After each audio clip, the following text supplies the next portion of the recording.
बरं झालं तुम्ही आठवण करून दिली. अहो मी बोलून दाखवलं. अहो त्यांचंच पहिलं घेतलं की त्यांनाच राज्याभिषेक करू दिला नव्हता तेव्हा नव्हतात तुम्ही. परत तुम्हाला आठवण करून देतो. अहो त्यांनाच राज्याभिषेक करू दिला नव्हता. आणि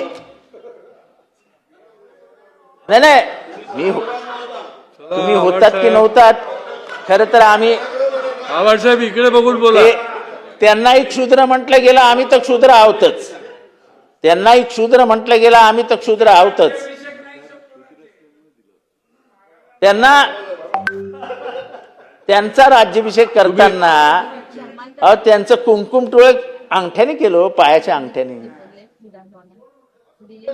लिहिलंय पुस्तकात वाचा पुस्तकात वाचा. या ठिकाणी सन्माननीय सदस्य जितेंद्र आव्हाड साहेब त्यांच्या भावना व्यक्त करत असताना त्यांनी या भारताचं महाराष्ट्राचं दैवत छत्रपती शिवाजी महाराजांचा घोर अपमान त्या ठिकाणी केलेला आहे. अध्यक्ष महाराज छत्रपती शिवाजी महाराजांचा तिलक कोणाच्या पायाने केला. अध्यक्ष महोदय महाराष्ट्रामध्ये हे बिलकुल चालणार नाही. त्यांना कोणाचं लागून चालन करायचं असेल ते त्यांना लगभाग हो.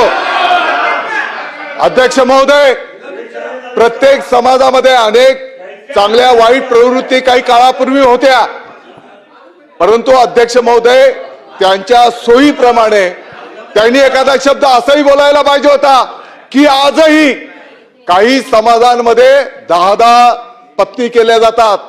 त्यांच्यावर त्यांचं तोंड उघडत नाही त्याच्यावर ते भाष्य करत नाही. हे संविधानामध्ये लिहिलेलं आहे का अध्यक्ष महोदय? आणि छत्रपती शिवाजी महाराजांचा अपमान करण्याचा त्यांना कोणी परवाना दिलाय? अध्यक्ष महोदय त्यांनी माफी मागितली पाहिजे. त्यांनी संपूर्ण महाराष्ट्राची माफी मागितली पाहिजे. आपल्या देशाची माफी मागितली पाहिजे.